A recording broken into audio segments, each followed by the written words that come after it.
Australians would find it difficult to believe. That's the border fence, and over the other side is what? Yeah, it's Mexico, completely different country. It's Over that fence. just over that fence right here, a couple feet from us right here.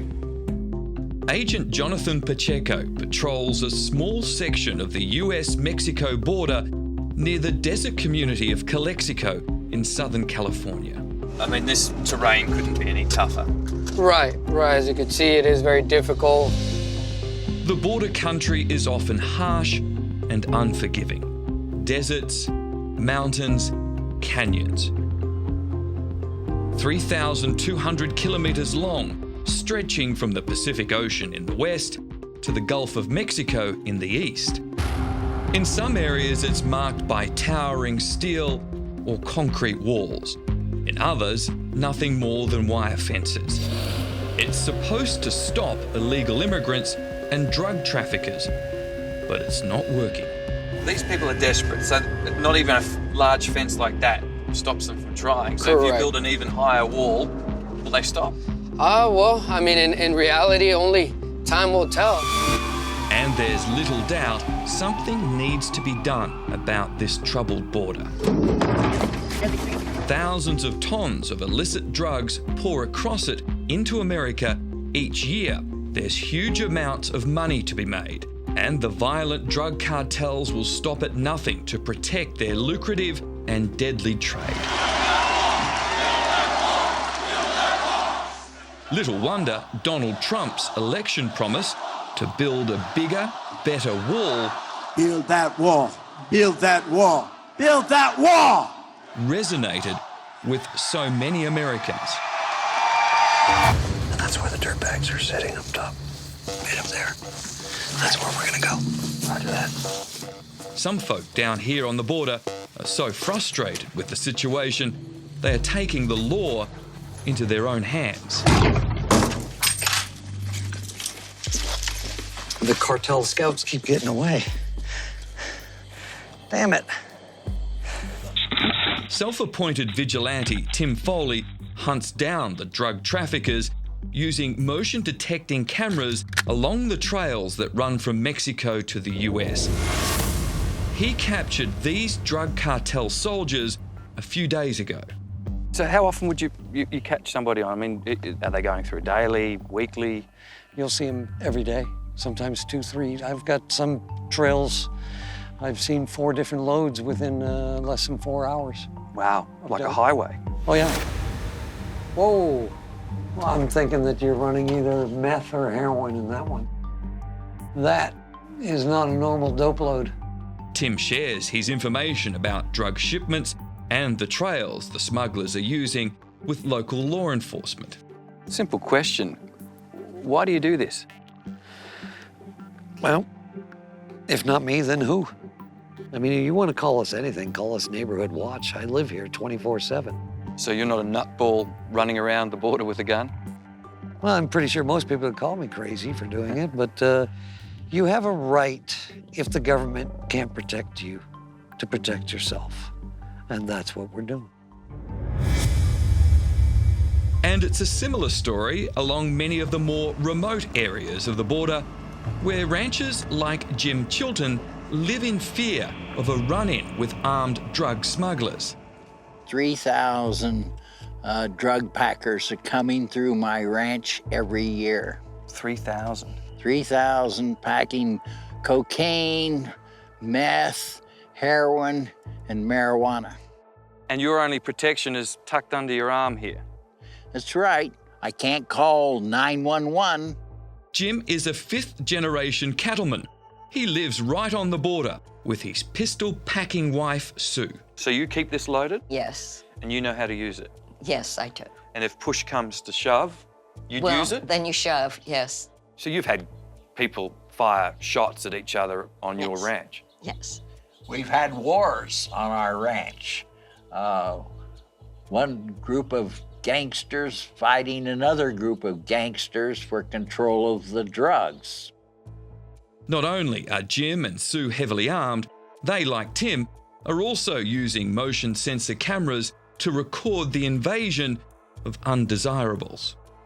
They're well organised. They've got camouflage, they've got water. These are professionals. Yes, they're professionals. They work for the Sinaloa cartel, and their job is to bring drugs into the United States. They are camo dressed. They're wearing what are called carpet shoes that obscure their tracks and make it difficult to know their numbers from just observation of the ground. Do you ever fear when Mr. Chilton leaves the house in the morning that he might run into these cartels?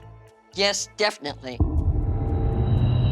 Do you worry you could get killed just going out doing your daily business? It's dangerous, but we're cowboys, you know. We're gonna tough it out. Jim and Sue's ranch covers 20,000 hectares. 40 kilometres of it backs right up on the border. Nothing but a 4-strand barbed wire fence. And that's Mexico. And that's Mexico. Let me demonstrate for you. Anybody can crawl through the international boundary.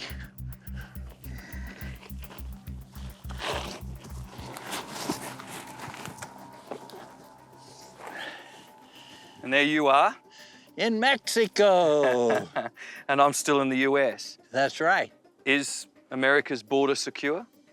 Absolutely not. The border is not secure. A few hundred kilometres west in Calexico, the fence is more of a barrier, but still dozens every day find a way through.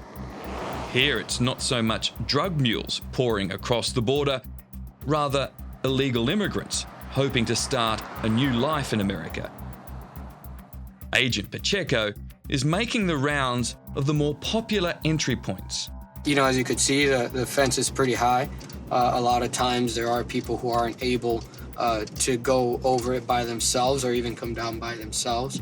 So that's when they get tied up in ropes. Well, actually right here, speaking of, there's a rope right there, a perfect example of something that they use to come across. 346, copy, sir. A call comes in. 2 men have made it over the fence. Are we close? Yes, we are, and we're gonna get on foot right now. I want to drop down a little bit, just so that way, you know, in case they see us or something. Border agents are closing in. So they Correct, they're just south of us right here in that construction. Okay, they're getting up now. They're gonna make a run for it. They try to outrun the agents, but they're cornered and then captured. In most cases, the illegal immigrants are returned to Mexico within a few hours. Assuming they're not wanted for something else, assuming they're from Mexico, they could be on the other side of the border trying again. Right, this morning, you know, this coming morning, correct, yes. This coming morning or in the afternoon.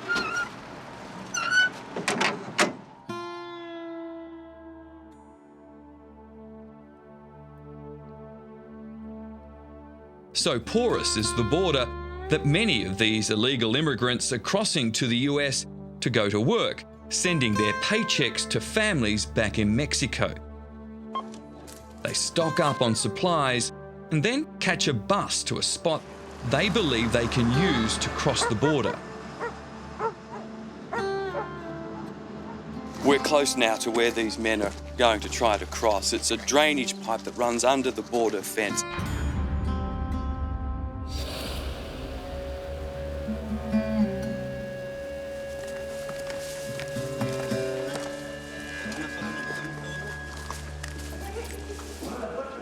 The light of the US teases from the other side. But it's not that easy. A heavy grill they were told had been cut open is a frustrating barrier to a new life. This is it. This is the end of the line. This grill is the difference from being here inside Mexico to being in America, where these men are prepared to risk so much to get to. This group is off to find another way in. For those who can afford it, guides known as coyotes arrange illegal crossings and safe houses on the other side. How many people do you think you've helped? I can say that thousands. This coyote says 3 out of every 4 people he helps makes it safely to America. But it's not cheap. How much does it cost for people to go across the border illegally now? These days, walking through the deserts is $6,500. These migrant workers can't afford a coyote guide. They've decided to try their luck with a 10-kilometre hike through what's known as the Killing Canyon, so named because of the number of drug cartel murders here. This is the end of the border fence. I'm still in Mexico. These men have just moved into the United States. But we can see 2 border patrol cars coming towards us, another on the ridgeline, and a chopper has been overhead. So how long they're able to stay in the US is anyone's guess. Since Donald Trump became president, illegal crossings have dropped 40%. The big question now is whether he can back up his tough talk and actually build the wall. Will Trump's wall be built, do you think? It's going to be difficult because there are innumerable people out there that will sue. It's going to be duked out in the courts. But with Trump's determination, I think the wall's going to be built. And if it isn't built, I'm going to call you and tell everybody in Australia he's a liar. We're going to build the wall. We have no choice. We have no choice.